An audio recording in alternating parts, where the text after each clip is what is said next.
자, 오늘 그 멘털 리부트라는 그런 제목을 가지고 법회를 하는 11번째 법회입니다. 이제껏 우리가 마음속에서 이렇게 부정적인 마음가짐이 왜 일어나는지에 대해서 좀 설명하는데 현대 임지심리학도 이용해가지고 제가 설명을 해드렸어요. 그래가지고 너무 또 이성적인 그런 부분에 이렇게 그쪽으로 너무 많이 나간다 생각해가지고 지난번 두 번은 어머니 날을 맞이해가지고 그 안데르센의 어머니 이야기를 통해가지고 우리가 이 법회 내용을 이끌어가기도 하고 저번에는 노래 두 곡을 들려드렸죠, 그죠? 하나는 Those Were the Days 해가지고 옛날에 메리 홉킨스가 노래 불렀던가 그 노래하고 그리고 또 그 원곡인 러시아 원곡을 가지고 제가 설명하는 시간을 가졌어요. 오늘 11번째 법회를 맞이해가지고 다시 우리 심리학적인 내용을 설명해가지고 직접 우리 마음에 도움이 되는 그런 내용으로 꾸며봤습니다. 이제까지는 심리학적인 내용을 쓰더라도 우리 마음속에 왜 그런 네거티브한 부정적인 그런 마음이 오는지 우리가 그런 마음을 가지고 싶지 않더라도 그 마음이 머물고 지워버릴 수가 없거든요. 그죠? 근데 그런 것들을 내용을 설명했다면 오늘은 조금 긍정적인 방향으로 내용을 조금 바꿨어요. 여러분 전부 공감이라는 말씀 다 들어보셨죠? 그죠? 공감은 참 좋은 거죠. 그죠? 타인의 아픔을 함께 아파하고 그리고 그 입장에서 서서 그 사람을 잘 이해하고 귀 기울여 들어주는 것. 귀 기울여 들어주는 그것만으로 하더라도 사람들은 많이 치유가 된다고 그래요. 그죠? 그래서 이렇게 심리치료사도 보면은 특별한 기술이 있는 게 아니고 일단 편안한 환경을 조성해서 그 상대의 그런 불편한 마음을 귀 기울여 들어주고 그 마음을 끄집어내주는 그런 역할을 하는 사람들이 심리치료사예요. 그런데 심리치료사들이 보면은 그런 다른 사람들의 환자들의 아픔을 많이 듣다 보니까 스스로 스트레스 받는 게 있어요. 고통받는 사람들의 그 마음을 하나하나 들어주고 그 입장에서 그 고통을 같이 공유하다 보니까 너무나 힘든 거예요. 그래서 우리가 공감이라면 전부 다 좋은 걸로 이렇게 우리가 생각을 하지만 그건 사회적으로 보면 너무 냉담한 사이드가 있고 그리고 또 한편으로는 범죄를 일으키고 아주 잔인한 그런 부류들도 있잖아요. 그래서 그런 부류들을 반대되는 측면에서 이 공감이라는 것을 많이 너무 강조하고 있어요. 그렇지만 아까 심리치료사 이야기를 했듯이 타인에 대해서 너무 과몰입해서 공감을 하다 보면 그 사람이 견디지를 못해요. 자기 자신이 소진되어 버려요. 고갈되어 버리고 넉아웃 되어 버려요. 그래서 그 현상이 왜 일어나는지 그런 불교에서는 어떤 방향으로 그런 위험을 사전에 혹은 이렇게 그 사후에라도 그걸 바꿀 수 있는지에 대한 주제가 오늘 법회의 주제예요. 그래서 주제를 공감은 왜 우리를 지치게 하는가? 조금 도발적이죠, 그죠? 이때까지는 공감은 아주 좋은 걸로 우리가 이해하고 있고 공감이 많아야 사회가 건강해진다라고 생각했는데 공감이 지나치게 될 때 그 사람이 견디지를 못한다는 거. 우리가 비단 이런 아까 심리치료사 이야기를 했는데 비단 그런 입장을 갖다가 차치해 두고라도 우리가 그 가족들 중에 조금 이렇게 힘들어 편찮으신 분도 있는 분도 계시죠, 그죠? 그러다 보면 처음에 사랑하는 가족을 위해서 헌신해가지고 그 보살펴 드리고 그 아픔을 공감해 드리고 이렇게 하는데 점점 지치기 시작하는 거예요.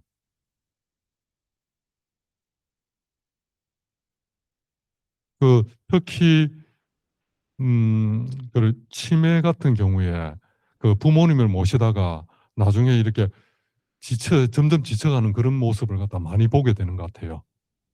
그래서 이 공감이란 것이 꼭 긍정적인 것만 있는 게 아니다. 사회적으로는 굉장히 건강한 사회를 만드는 그런 기능을 하는데 또 반대 방향으로 자기 자신으로 봐서는 자기 자신의 에너지를 고갈시킨다라는 그런 측면의 우리가 이 주제로 오늘 법회를 시작하려고 그래요. 근데 또 한편으로는 우리가 불교에서 대자대비라는 말씀 들어보셨죠? 대자대비 구고구난 관세음보살 대자대비. 우리가 자비라는 말씀은 많이 들어보셨죠? 자비가 한 단어로 딱 들어가 있으니까 잘 모르는데 자자하고 비자는 완전히 다른 말이에요. 여기서 대비심이라고 할 때 대자대비할 때 대비 이거는 슬퍼한다는 뜻이에요. 슬플 비자예요. 중생의 아픔을 똑같이 공감하고 아파하는 거예요. 근데 항상 대비심을 일으킨다라는 거 하는 게 아니고 불교에서는 항상 짝을 맞춰가지고 이야기해요. 대자대비. 자자는 사랑할 자자예요. 마치 손 위에 사람이 아래 사람을 갖다 이렇게 잘 보살피는 그런 자자예요.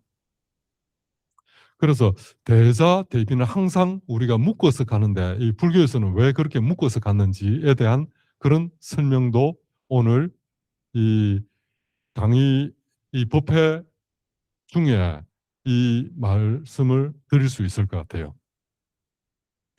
그리고 이 대비심 우리가 자의 명상이라고 들어보셨죠?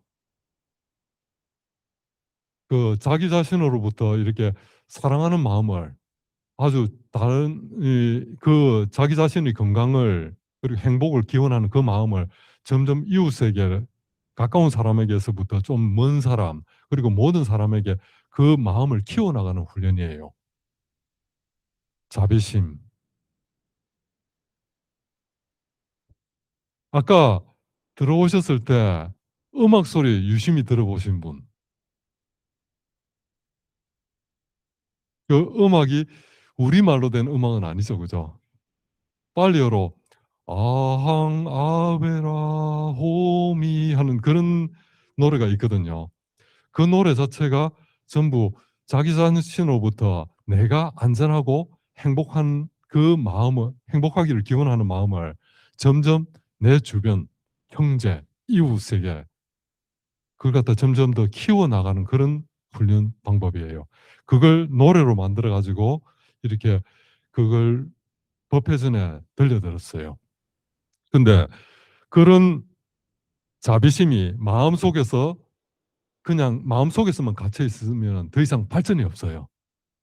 그래서 우리는 그 자비의 마음을 실천의 장까지 키워 나가야 그게 올바른 부처님의 가르침을 수행하는 것이다라는 그런 주제로 오늘 법회를 이끌어 가려고 합니다.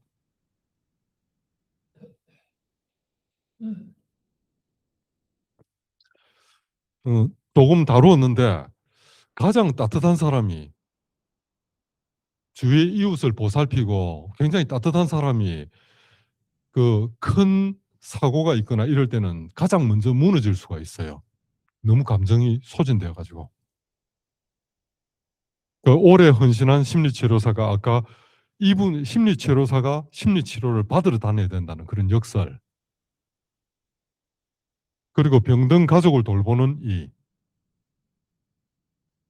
그리고 이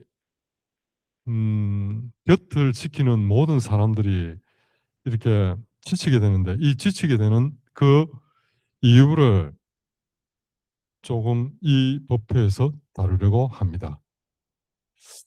먼저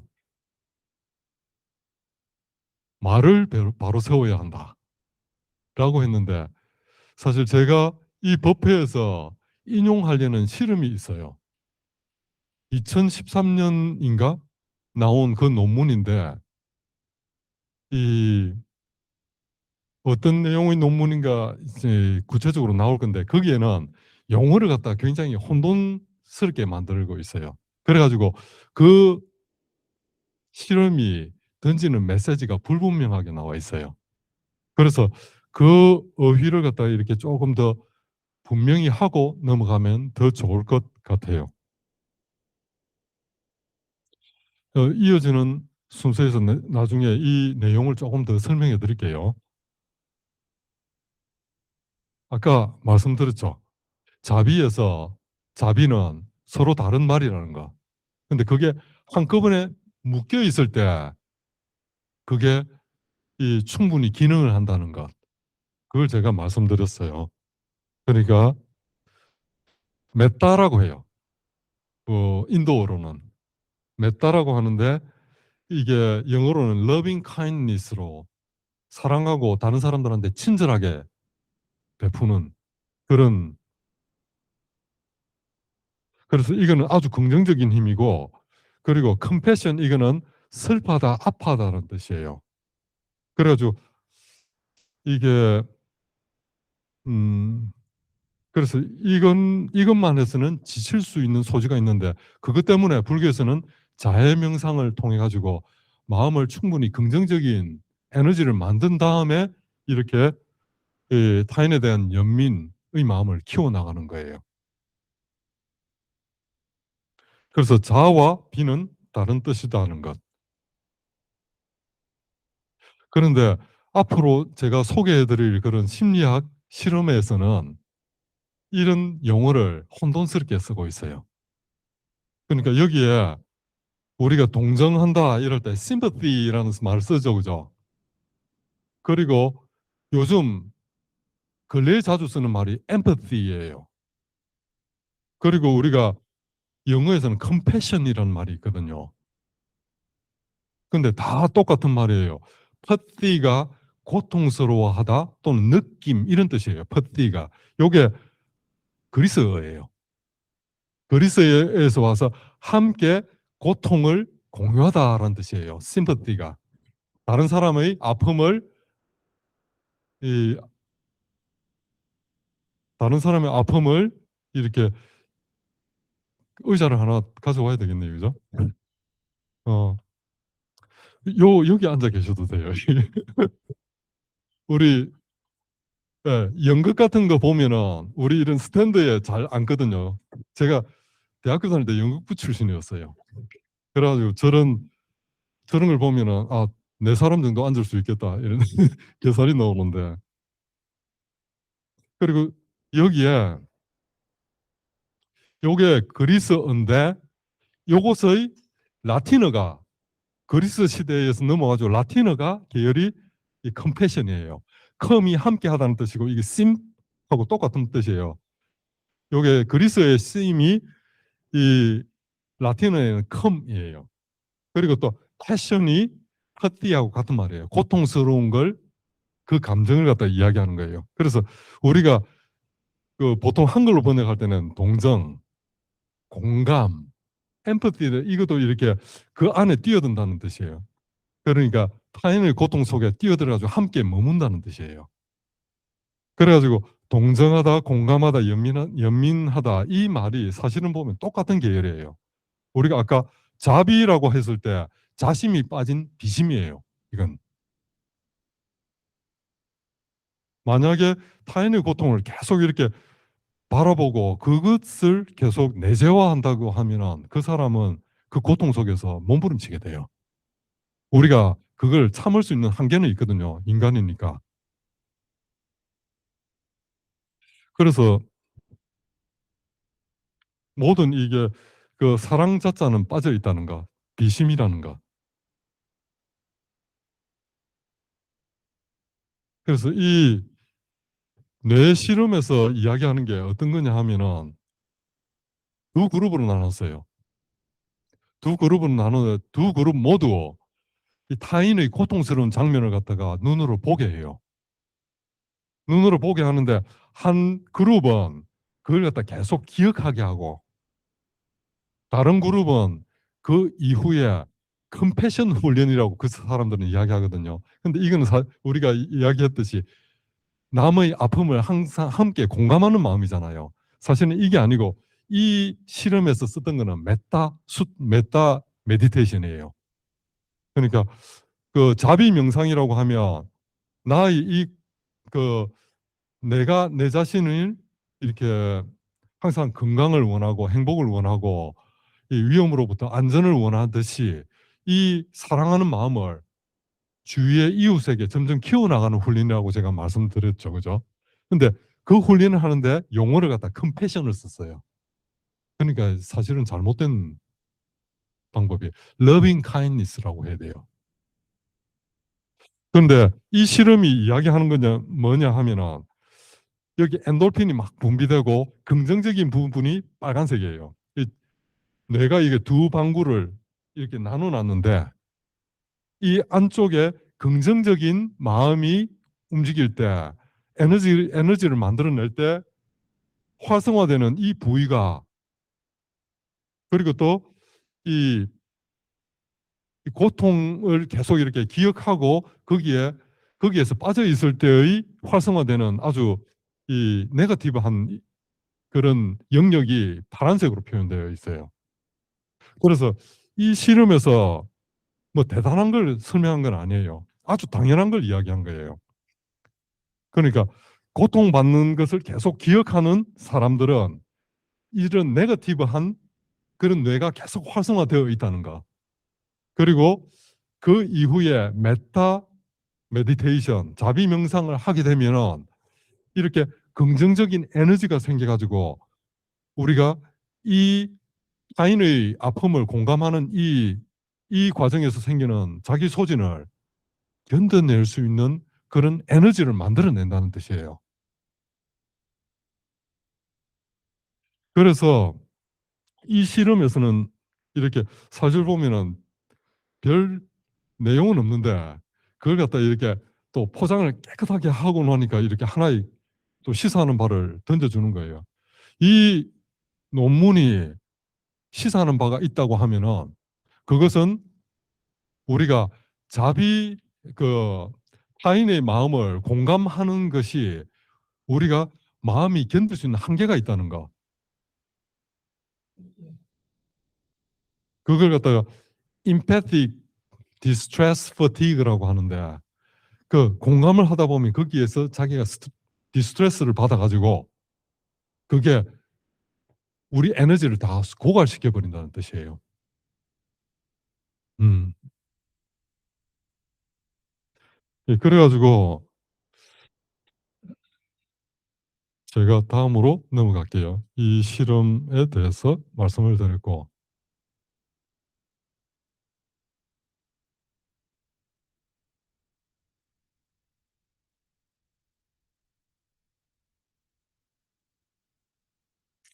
두 훈련을 두 사람 두 그룹 모두 이런 고통받는 영상을 보게 했지만 나중에 이 러빙 카인 실제로는 러빙 카인니스인데 이 사람들이 컴패션이라고 썼는데 이 훈련을 통해 가지고 이게 스스로 견딜 수 있는 힘을 다시 만들어내더라는 거예요. 여기서 요거 걱정 안 하셔도 돼요. 건널 때마다 이렇게 조금 불안해. 이쪽으로 돌아. 어, 예.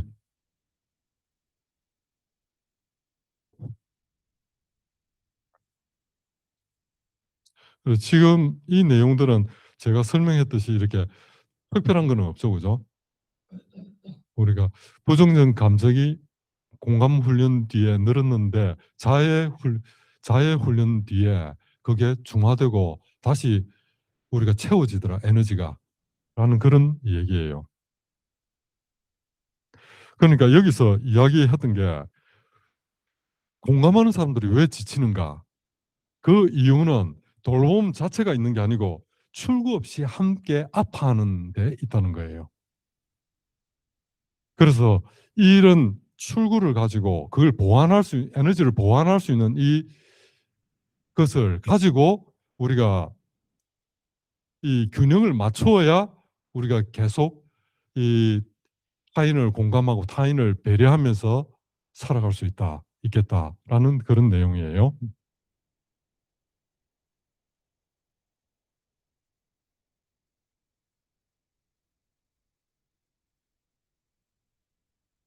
이름이 틀린 거는 아까 제가 말씀 다 드렸죠, 그죠?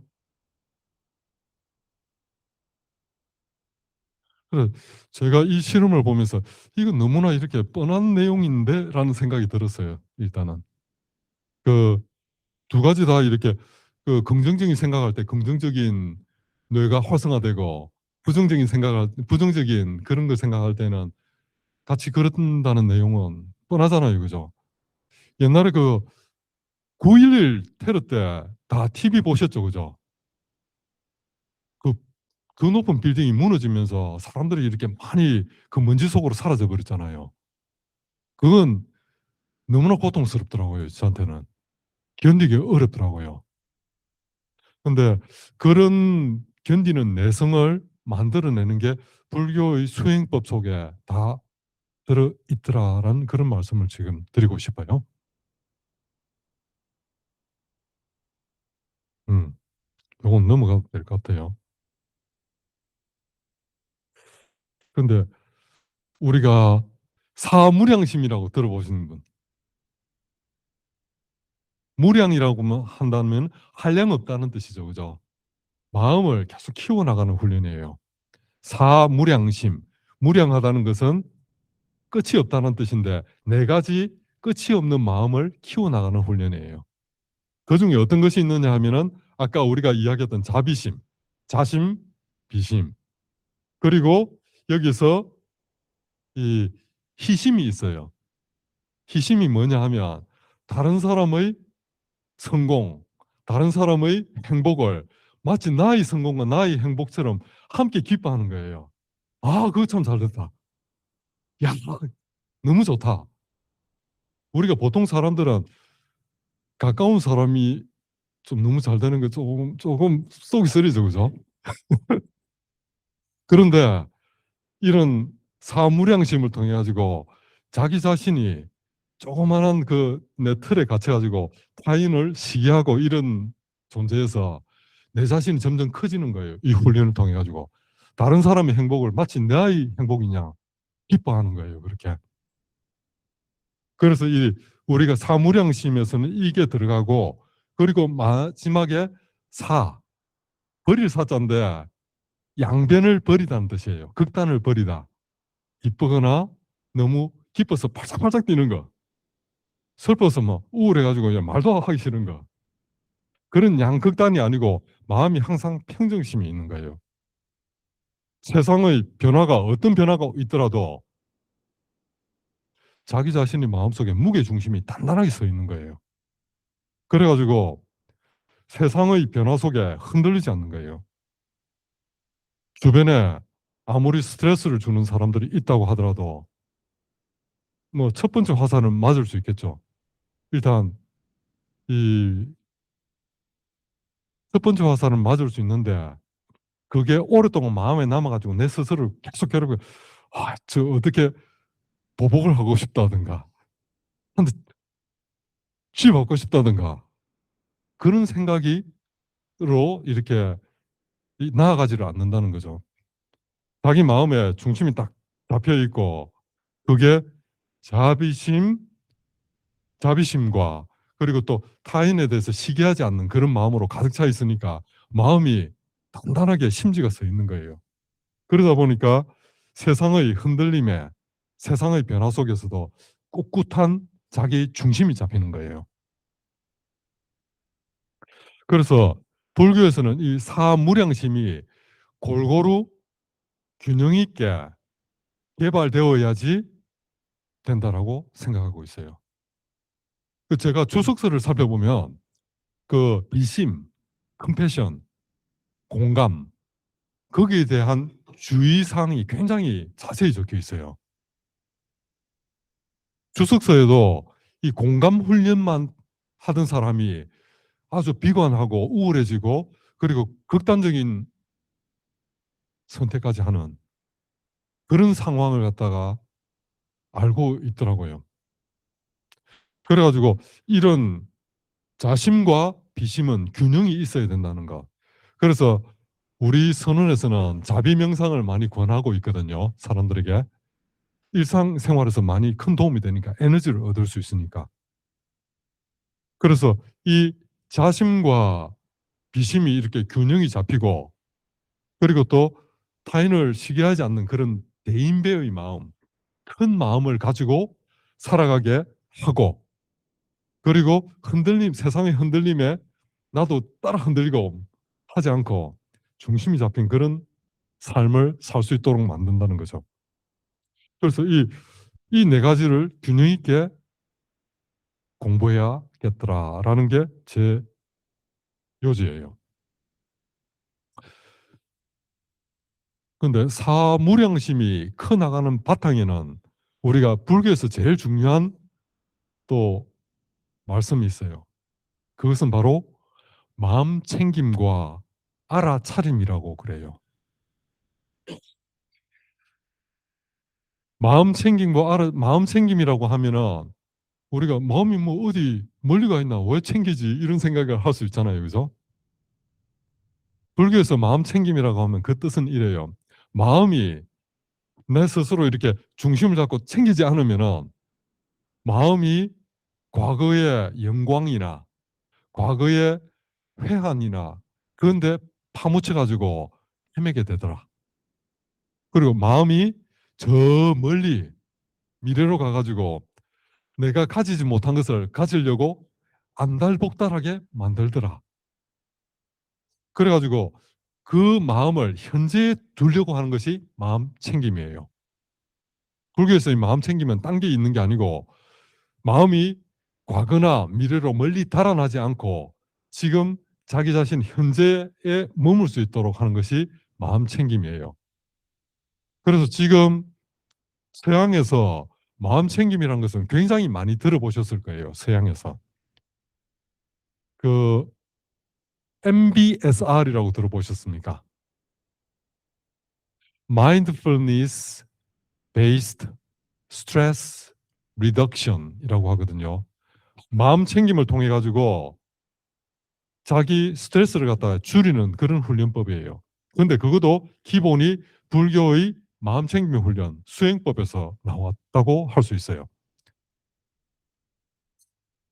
그걸 만든 사람이 옛날에 숭산 스님 계열의 제자였다고도 그러죠, 그죠?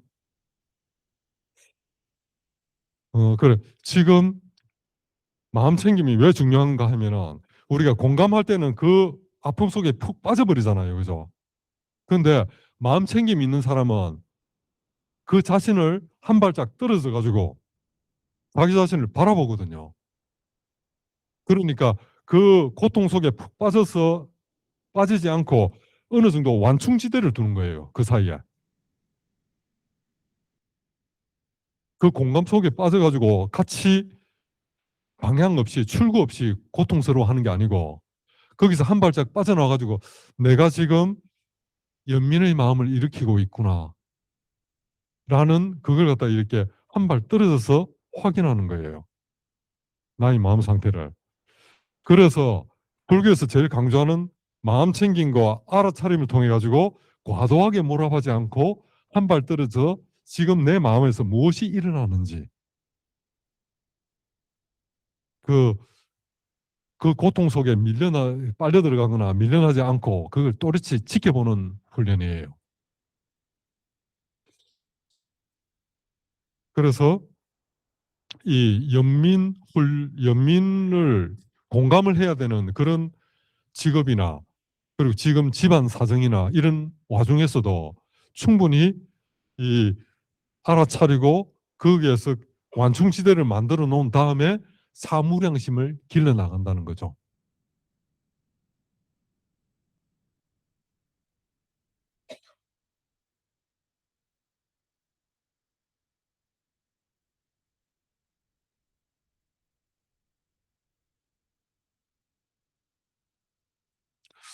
지금 이 아까 그 실험을 이야기했는데 실험자들이 일단 불교의 메디테이션 요즘 그 한 20년, 30년 전부터 명상하는 사람들의 뇌가 어떤지 그 스캔해가지고 하는 그런 게 유행했었더랬어요, 한때. 그래서 아까 그 심리학 실험은 그 유행의 한 일환으로 나왔다라고 생각하시면 돼요.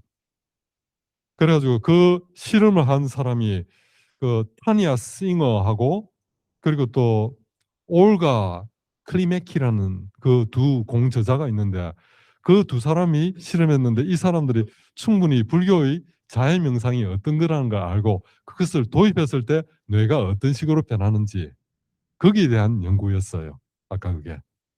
그래서 한편으로 보면 뭐 꼭 이럴 필요는 없지만 거기에는 불교적인 아이디어가 많이 들어가 있다는 거. 그 심리학 실험에서.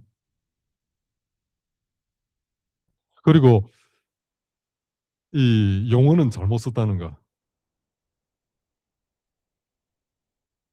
그리고 이런 대비심의 그 네거티브한 그런 좀 부정적인 영향도 우리가 무시해서는 안 된다는 것 그런 내용을 이야기할 수 있을 것 같아요.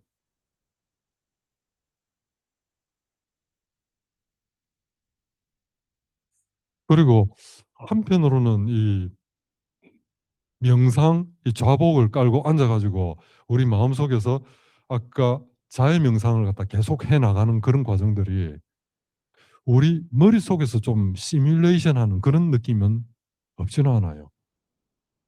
그 불교에서는 그래서 이러한 그 타인을 공감하는 데서 넘어서 가지고 그 자신을 사랑하는 마음을 갖다가 확장하는 그 에너지를 만들어 나가는 그 훈련이 결국에는 이런 실천을 통해서 서로서로 선순환이 되어야 된다라는 그런 내용을 그 이야기하고 또 있어요.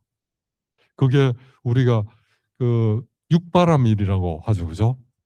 육바라밀이라고 할 때 제일 처음이 보시, 지계, 인욕, 정진, 선정, 지혜죠, 그죠? 근데 보시라고도 하고 그리고 또 타인들을 배려하는 그런 마음을 계속 길러가는 것은 불교에서 권장하는 마음 방법이에요.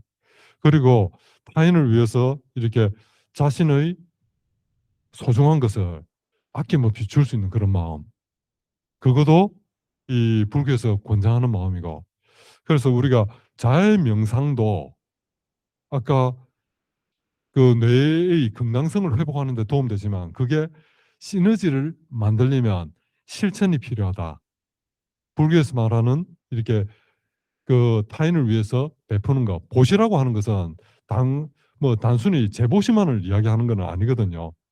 타인의 입장을 이해하고 배려하는 그 모든 것이 보시라고 할 수 있어요.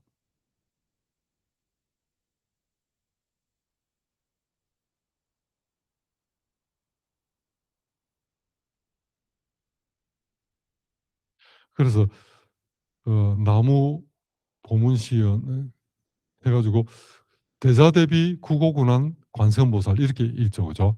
그래서 대자대비가 함께 가야 오랫동안 지속한다는 것.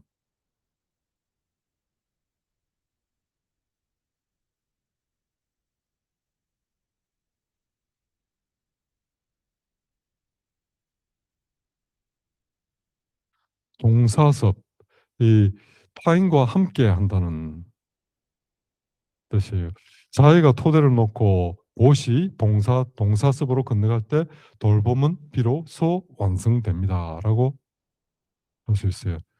그래 이 강의가 생각보다 제가 내용이 전달해버린 빨리 전달되었어요, 그죠? 다들 오늘 사실 강의 내용은 다 끝났어요, 이거로. 근데 이 강의에서 이 제가 드리고 싶은 말씀은 첫 번째, 이 주위에 이렇게 가족들 그 옆에서 보살피다가 내가 스스로 지친다고 해가지고 그걸 갖다 죄책감을 느끼지 마세요. 그건 인간으로서 자연스러운 거예요. 우리가 에너지는 한계가 있고 그렇게 보살피다가 스스로 이렇게 고갈되는 한계를 느낄 수밖에 없어요. 근데 그것을 이제 에너지를 다시 끌어와야 되는데 그걸 우리 자해 명상을 통해서 다시 에너지를 만들 수 있다는 것. 뇌에서도 아까 엔돌핀이 막 분비되는 그런 공간을, 그런 영역을 갖다 활성화시킬 수 있다는 거죠. 그죠? 그리고 그것이 시너지를 가지고 증폭되려면은 실천이 따라야 되겠다라는 것. 그리고 타인을 공감하기에 앞서 아침마다 자해 명상을 꾸준히 해보시면 그런 그 타인을 공감하면서 느끼는 그런 스트레스를 극복할 수 있는 그런 에너지를 미리 가지고 출발하는 거예요.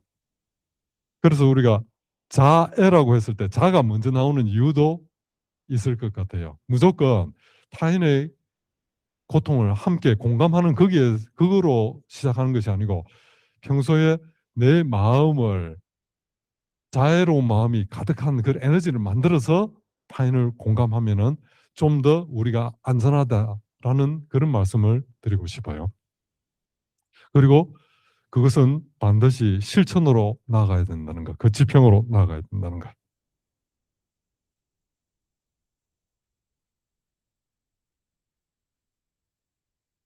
음, 요 짧게 이렇게 썼는데 요거보다 더 간단하게 잠시 이 우리 자연 명상을 조금 더 소개해 드리면서 이 오늘 강연을 제 강연은 마무리하고 또 여러분들의 질문을 통해 가지고 제가 이 보패를 이어가려고 합니다. 그러니까 자의 명상은 처음에 이 호흡을 고르고 호흡에 이 호흡을 고르면서 이 구절을 우리가 자의 명상에서는 구절들이 있거든요. 내 자신이 위험으로부터 안전하기를, 내 자신이 음, 건강 늘 건강하고 건강을 잃지 않고 늘 건강하고 행복하기를 그 그걸 갖다 계속 이렇게 마음속에서 따뜻하게 되뇌여요. 누구나 우리는 이기적이잖아요. 그죠? 그러니까 자기 자신에 대한 그런 어 그걸 안전한 마음을 밑바탕으로 해가지고 그걸 점점 이제 키워나가는 거예요. 그래서 그걸 다 하고 난 다음에 다음은 2단계 나에게 가까운 사람, 내 자녀들, 부모님들 그리고 조금 더 나아가면은 이웃들, 친척들로 범위를 넓혀가지고 그 아까 그 내용들 있죠. 내가 위험해서 그러니까 상대를 생각하면서 그 사람이 위험에서 벗어나기를 늘 건강을 잘 유지하고 아픈 데 없이 그리고 행복하게 지내기를 그걸 기원하는 마음을 계속 키워나가는 거예요. 그래서 그걸 조금 더 넓혀가지고 내가 평소에 그냥 한번 스치면서 지나가면서 만났던 사람들, 그런 사람들에게까지 그 사람이 늘 위험에서부터 벗어나고 건강하고 행복하기를 또 바라는 마음이에요. 그걸 키워나가요. 그리고 조금 더 키워나가서는 평소에 조금 미워했던 사람들 있죠. 그런 미워했던 사람들조차 마음속에 떠올리고 그 사람이 위험에서부터 벗어나기를 늘 건강하고 행복하기를 기원하는 마음으로 또 키워나가요. 그 다음에는 조금 더 크게 이 땅에 있는 모든 사람들까지 늘 건강하고 행복하기를 세상은 자연 법칙을 따라가지고 다 그게 가능하지는 않을 수도 있어요. 그죠? 그렇지만 중요한 거는 자기 마음 자세예요. 내 마음이 그렇게 내 틀을 갖다 벗어나서 더 큰 마음으로 세상을 갖다가 사랑하는 마음을 키워나갔을 때 그건 자신의 삶에 큰 에너지를 갖다가 주게 되는 거예요. 이 수행은 근본적으로 자기 자신을 변화시키는 힘이에요. 그 자신을 변화시킴으로 인해 가지고 또 이런 자애의 마음이 가득한 사람은 얼굴 표정이 달라져요. 그래 가지고 다른 사람들하고 만났을 때 다른 사람들이 보니까 이 사람 똑같은 사람인데 전하고 분위기가 다르거든요. 마음속에서 자애의 마음이 계속 넘쳐 흐르는 얼굴은 달라져요, 얼굴이. 그래 가지고 상대도 이 사람에 대해서 호감을 가지게 되고 아주 잘해 주려고 그렇게 하게 돼요. 내 얼굴 표정이 달라졌을 때 상대의 반응이 달라진다라는 거. 그러니까 내 자신의 마음에서 에너지를 만들고 타인 그 에너지가 타인에게 전해져 가지고 타인이 반응이 달라지고 세상이 달라지는 거예요.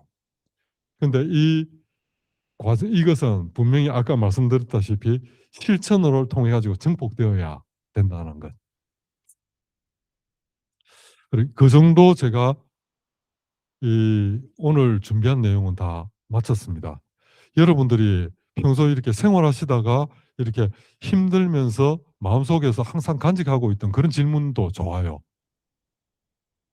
여러분들 질문들을 받고 제가 조금 더 설명을 이어가는 순서를 하도록 하겠습니다.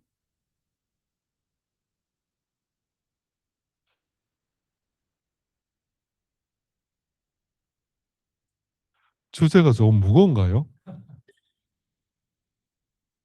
좀 무겁죠, 그죠? 그, 이 내용을 통해서 연상할 때, 그, 굉장히 누구나 다 여기서, 그죠? 그, 자녀들의 좀 힘든 과정을, 힘든 이야기들을 들어주면서 함께 마음 아파하던 그런 경험들은 다 있을 거 아니에요, 그죠? 여기서. 근데 그렇게 그런 것들이 자기 자신을 고갈시키는 것도 다 경험을 해보셨을 거고. 근데 그게 우리가 아까 그 씨름에서 던져준 그 화두가 출구 없이 함께 고통스러워해서 그렇다는 것. 그래서 자기 스스로 그런 출구를 만들기 위해서 에너지를 만들고 그리고 그 입장에서 같이 고민할 수 있는 그런 실천할 수 있는 그런 방향으로 나가야 된다는 것. 어, 질문이 들어왔네요. 예. 테드고 거사님이 사무량심과 사서법 관계를 좀 말씀해 달라고 하셨는데 사서법이 사무량심과 사서법 예. 관계? 아까 사서법을 이렇게 동사섭하고 또 뭐뭐 있죠? 제가 기억을 다 못하고 있어요.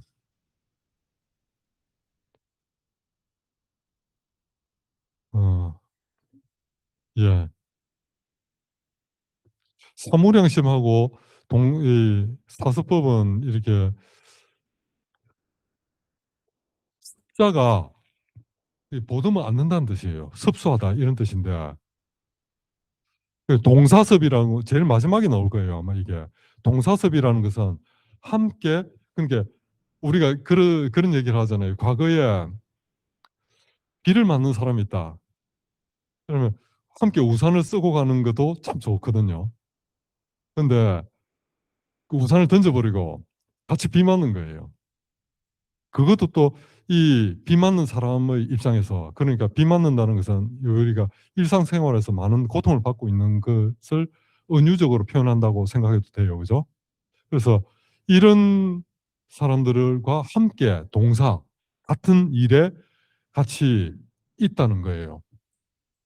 동사섭. 제가 좀 국어를 통해 가지고 제가 좀 그러니까 동사섭에 그 네 가지가 이렇게 들어가요. 보시,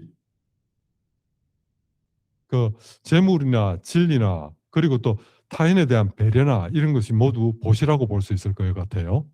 그리고 애어가 있어요. 말을 예쁘게 해야 된다. 라는 뜻이에요. 상대가 그 상대를 위한 말이라도 법회 때 아, 음, 그게 다른 사람을 돕는 마음도 보시라고도 생각할 수 있을 것 같아요. 그리고 그 상대를 갖다가 이렇게 이 공감하고 그리고 자비의 마음을 베풀고 그렇게 하더라도 말이 좀 모질게 하면 안 돼요. 네 왜 그런 것도 못하니? 그렇게 되면 이제 그 마음이 다치게 되죠, 그죠? 서로. 여기서 에어라는 것은 부드럽고 따뜻한 말씨로 그 사람의 입장에서 이 그 말을 갖다 한다는 거예요. 그래서 부처님께서 말씀은 항상 이렇게 그 내용이 맞는지도 중요하지만 그 시적절하게 해야 된다는 그 말씀을 많이 하세요. 상대가 막 이렇게 화가 나가지고 있는데 그, 일단은 우리가 그 감정, 애들이 밖에서 막 울그락불그락 해가지고 집에 들어왔어요. 근데 그 애들을 처음부터 이 매서운 말로 막 나무라고 뭐 왜 그런 식으로 하면 안 되지 이러면서 막 나무라고 이러면 애가 다시는 말을 안 해요. 부모님하고. 일단은 우리가 마음속에 이성적인 그런 생각보다는 감정이 먼저 앞서요. 이성은 그것을 설명하려고 하고. 그렇기 때문에 일단은 그 애의 입장에서 같이 들어주고 네가 얼마나 그때 힘들었겠니 하면서 그 공감을 한 다음에 그 다음에 애가 조금 마음이 편해지고 진정해졌을 때 그때 그럼 이걸 조금 달리 생각해가지고 그때 너를 불쾌하게 했던 그 사람의 입장에서 한번 생각해 보면 어떨까? 그렇게 조금씩 확장해 나가야 되는 거죠, 그죠? 여기서 동사섭 중에 에어라고 나와 있는데, 예, 에어라고 나와 있는데 그것은 이렇게 상대의 입장을 고려해가지고 적절한 시기에 아주 따뜻한 그런 말로서 그 사람을 이끌어야 된다라는 뜻이에요. 그 다음에 이행이라고 있습니까?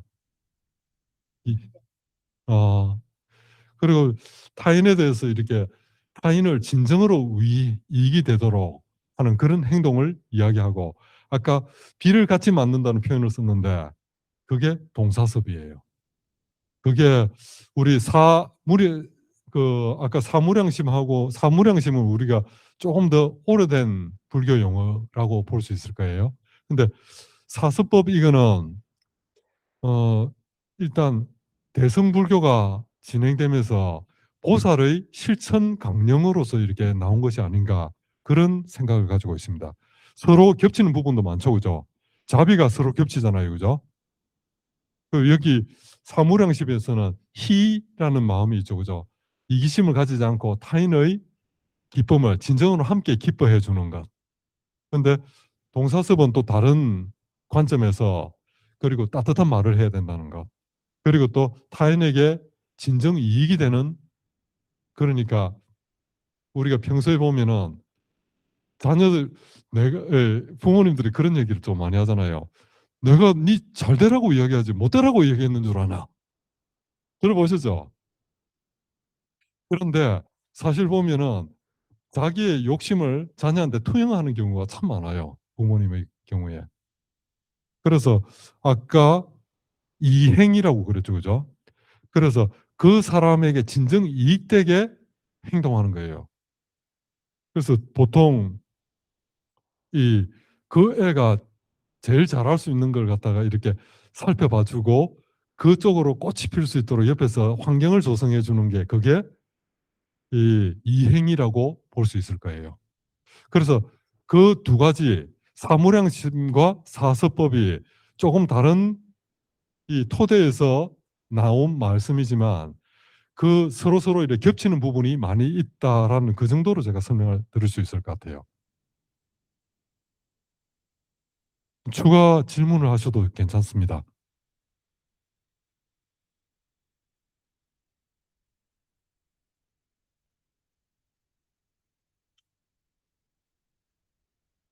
어,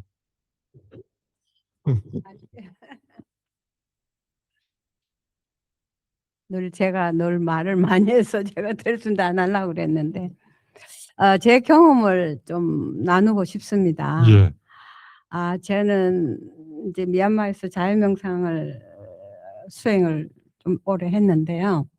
제가 가기 전에 굉장히 미워한 사람이 하나 있었어요. 저를 굉장히 괴롭히고 저한테 물질적으로 정신적으로 굉장히 손해를 끼친 사람이 있었어요.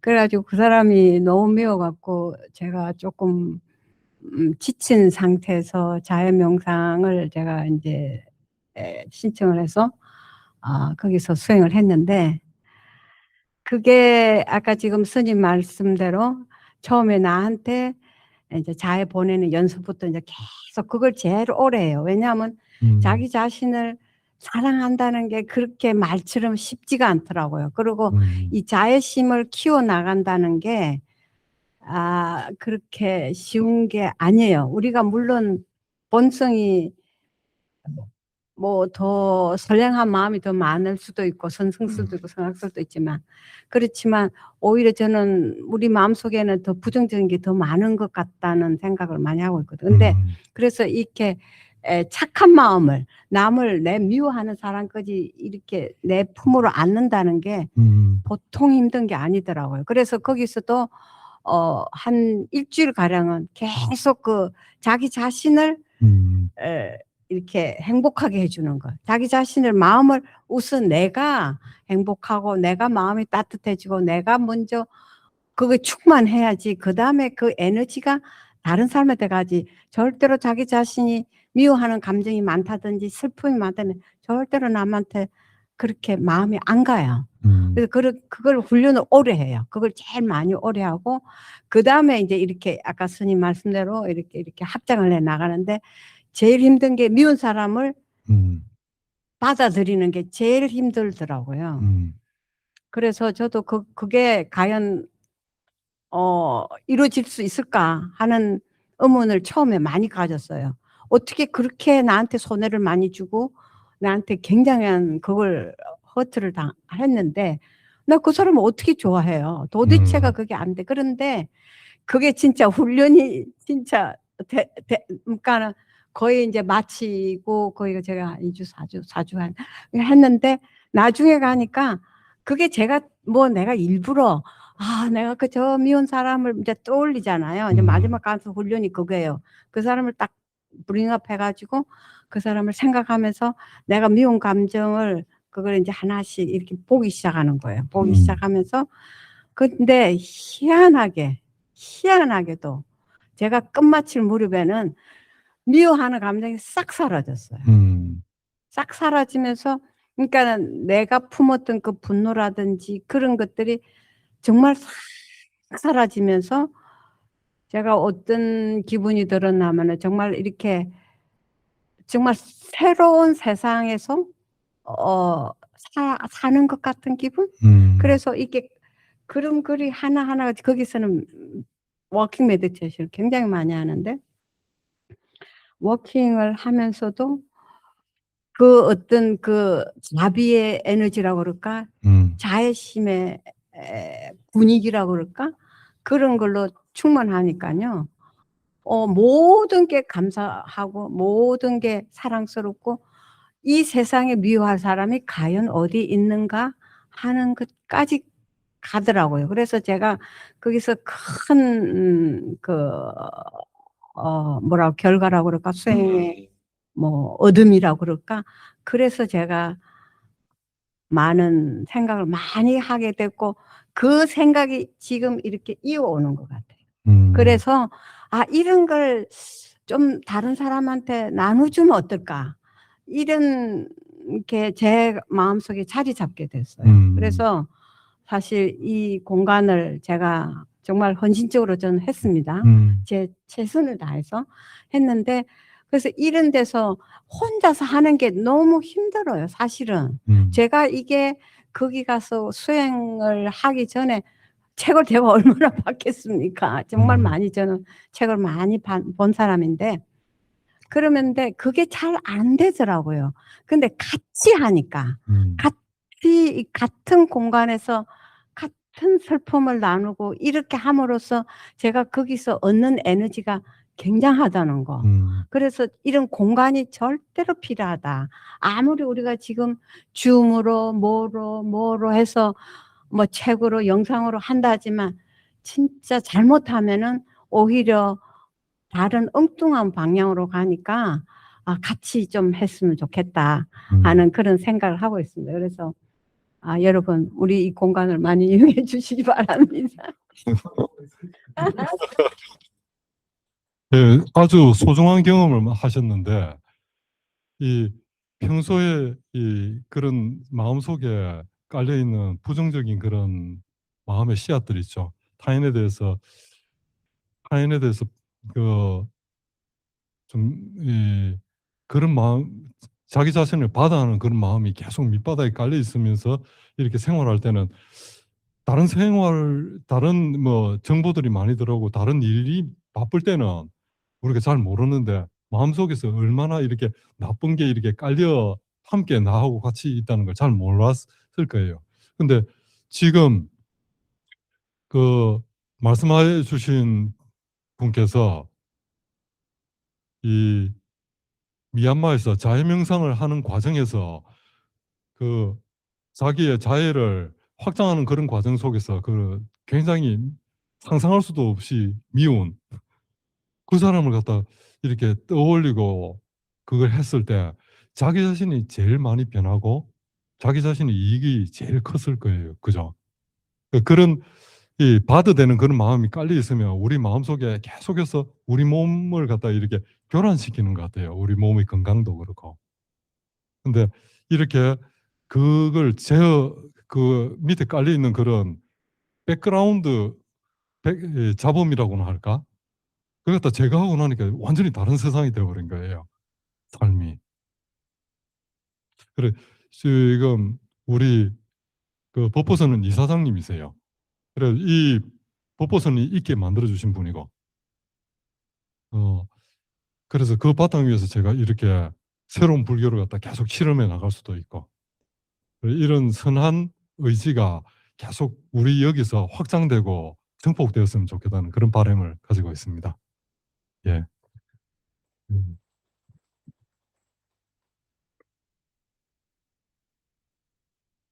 오늘 질문은 많지는 않네요, 그죠?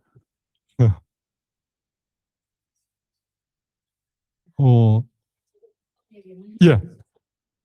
경험 이용 얘기가 나오면 굉장히 풍성해져요, 법회가. 예.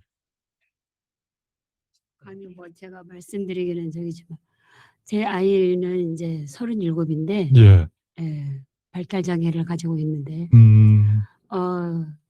제가 원래 이제 불심이 있었기 때문에 이제 이런 생각을 들었는지는 모르겠는데 어려서 할머니는 큰손녀니까 할머니는 저에게 무한정의 사랑을 해주지만 저희 엄마에게는 너무 가혹한 시어머니예요.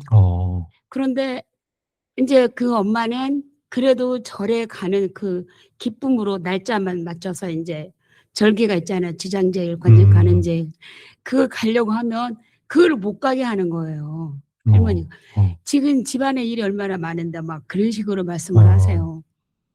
그러나 어느 날 이제 미륵죠. 막 이렇게 생각을 하다가 엄마가 큰딸이니까 나를 데리고 가면 조금 괜찮을 생각으로 데리고 가는 거예요. 이제 엄마가 새벽에 막 이제 공양간 뭐 조금 준비해가지고 이제 가는데 주지스님이 그러시는 거예요. 아이고 뭐들어 여기까지 저 전라도거든요. 뭐들어 여기까지 오느라고 힘드냐. 부처가 집에 있는데 뭐들라고 그거를 들고 울고 지고 이고 오냐고. 근데 어려서는 잘 못 알아들었는데 그 엄마가 그래도 우리 엄마는 여기로 와서 내가 막 부처님께 그렇게 간절한 기도를 하는 게 마음에 조금 소원함을 느끼는 것 같은데 주님은 집에 부처가 있는데 왜 저렇게 와서 사람이 만든 허상에다 막 빌고 그러냐고 그렇게 말씀하실 때 이제 그냥 듣기만 있었는데 제가 큰딸로 열심히 살았는데 왜 내게 장애가 있는 아들을 주지? 왜 큰딸은 옛날부터 더더군다나 뭐 살림 미천이고 뭐고 막 열심히 살았는데 내게 막 이런 거에 대해서 엄청나게 힘이 들었어요. 키우는데. 그러나 정말 2살, 3살 그때 그 들은 심정은 서울대병원에서 그 말씀을 듣고 내려오는데 이렇게 육교가 있었어요. 누가 지나가든지 뭔지 모르고 우리 지수를 안고 내가 막 엉엉 울었어요. 아우, 이게 그냥 나 혼자 생각에 세상이 무너지는 것 같고 이제 그런 생각이 들었는데 이제 뭐 이제 이런 더 심한 아이도 있고 많이 있으나 내가 어느 날 이 생각을 이렇게 한 거야. 아, 내게 부처를 보냈구나.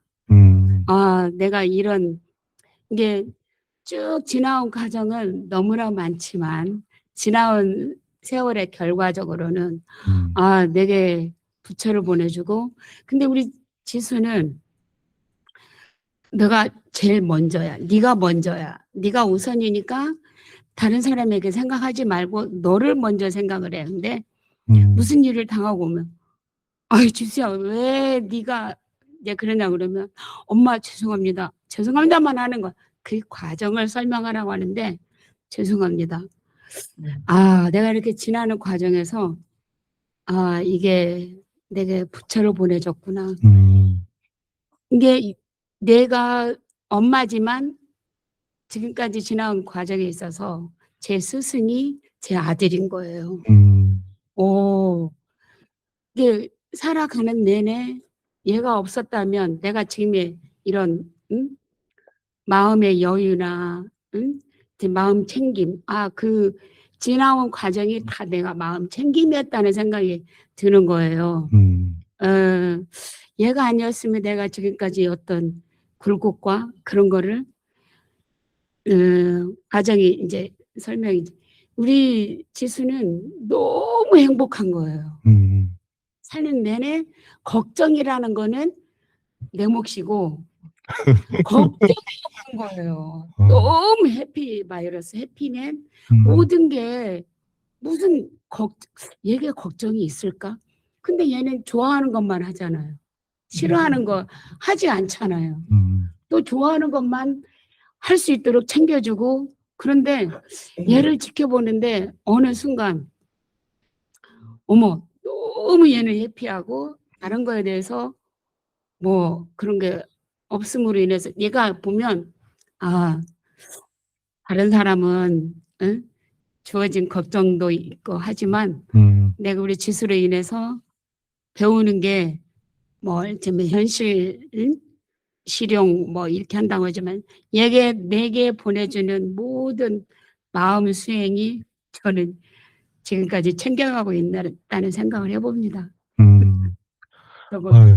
뭐 더 말은 많으나 나중에 또 기회겠죠. 저 여기 정찬 법사님 저기 그 전에 많이 왔었지만 지금 여기 처음 왔어요.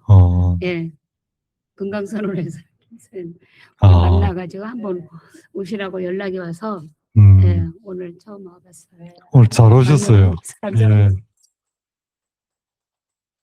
그래, 지금 이 장애 속에서 더 자신을 갖다가 이 성장시킬 수 있는 그런 동력을 찾으시는 분인 것 같아요. 우리가 보면은 그 장애 속에서 주저앉는 사람이 있는가 보면 그 장애 속에서 그 장애를 갖다 품에 안고 자신을 갖다 더 성장시킬 수 있는 동력으로 살아가는 사람들도 있거든요. 그렇게 우리 보살님께서는 그 후자로 이렇게 자신을 키워나가시는 분이라는 그런 생각이 듭니다. 그리고 보면은 이렇게 어느 집안에나 좀 아픈 손가락이 있는 것 같아요. 아픈 손가락이 있는데 그리고 우리 보살님께서 그런 37년간 겪으신 그런 과정은 37년이라고 하셨죠. 예, 37년 동안 겪으셨던 그런 과정은 다른 사람이 그 상상도 하기 어려울 거예요. 근데 그 어려움을 헤쳐나오면서 이 불교 베이스로 좀 생각도 많이 하시고 그래가지고 그 헤쳐나오면서 쌓아오셨던 그 내공이 대단하실 것 같아요. 예. 근데 그 보면은 제 가까운 분들 중에서도 이렇게 자녀가 지금 60이 다 돼가는데 부모님한테 얹혀 살고 있는 애도 있거든요.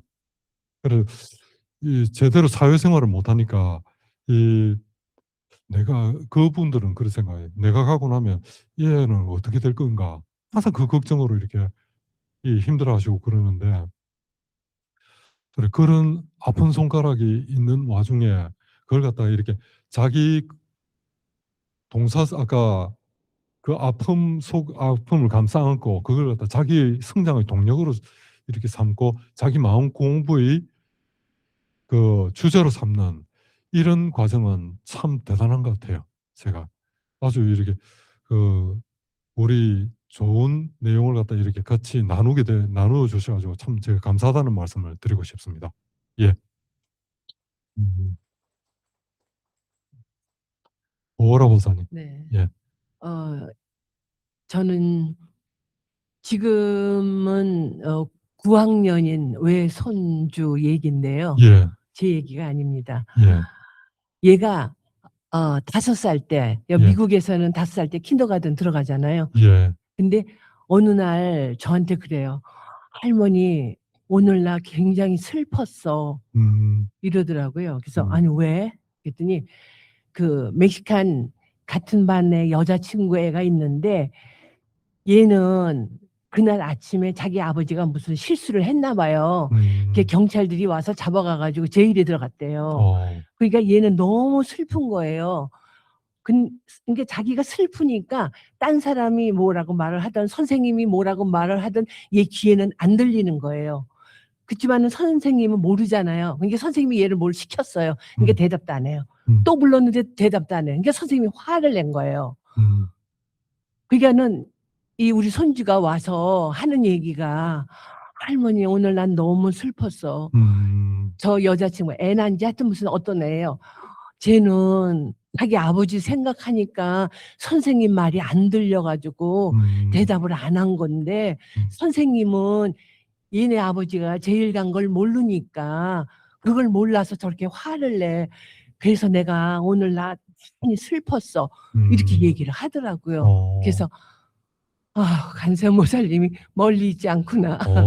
다 저렇게 공감하고 우리들 마음을 다 지켜보고 있구나 하는 이런 얘기를 5살짜리 얘가 하더라고요. 근데 저는 지금 얘가 9학년이 됐는데도 얘는 지금 그걸 기억하지 않을지는 모르지만 저는 그때 그 상황이 아직까지도 잊혀지지가 않아요. 굉장히 오래됐는데. 그래서 이 얘기를 저는 굉장히 막 하고 싶어요. 어린 마음이지만 그렇게 공감대가 있다는 거. 이 사람의 마음, 저 사람의 마음. 그렇지만 그 두 사람의 마음에는 연결이 안 되기 때문에 서로 화를 내고 못 본 척해서 야단을 맞고 이런 상황이 된다는 거. 얘는 객관화돼가지고 또 그게 슬픈 거예요. 그래서 오늘 슬펐다고 저한테 얘기를 하더라고요. 그 손주분이 굉장히 공감 능력이 뛰어난 건 아마 어머니께서 수행이 열심히 잘하시는 분이라서 그런 것 같아요. 저기 여기 할머니. 할머니가. 그 여기 저기 처음 왔잖아요. 경희 아들이에요. 예. 네. 그렇구나. 그래 애들 보면은 참 이래 그 촉법 소년 못된 애들도 많은데 정말 둘도 없는 천사 같은 애들 너무 많아요, 그죠? 세상이 이렇게 다양한 것 같아요, 그렇게. 근데 또 아마 가정의 그런 영향도 무시하지는 못할 것 같아요. 제가 보호라 보살님 따님을 제가 몇 번 봤는데 얼굴을 보니까 굉장히 이렇게 어머님의 그런 공력이 담아져 있는 것 같더라고요. 그 환경 속에서 자라서 애가 아주 이렇게 건강하게 크는 것 같아요. 근데 누구나 이렇게 우리가 타인을 갖다 미워할 수는 있지만 사실 그 사람이 왜 그렇게 행동했을까 그 사실을 알고 보면 정말 내가 그렇게 미워했던 게 아이고 내가 참 잘못 생각했구나 이런 반성이 들 경우도 많을 것 같아요. 그죠? 아까 선생님 같은 경우에도 좀 경험이 부족해서 그런지 애의 마음을 더 깊이 살피지 못하고 자기 입장에서만 그렇게 애를 대한 것 같아요. 그래서 그런 걸 보고 이렇게 너무 슬퍼했다는 그 손주분 말씀 들어보니까 이거 너무 기특해요. 예. 그 할머니의 그 손주네요. 예, 그러네요. 보니까. 음. 그 법회를 이것으로 마칠까요? 예. 오늘 그 멘털 리부트 법회를 오늘 이것으로 마치고 지금 맛있는 공양이 준비되어 있어요. 오늘 아주 푸짐하게 먹을 수 있어요. 예, 이것으로 법회를 마치겠습니다.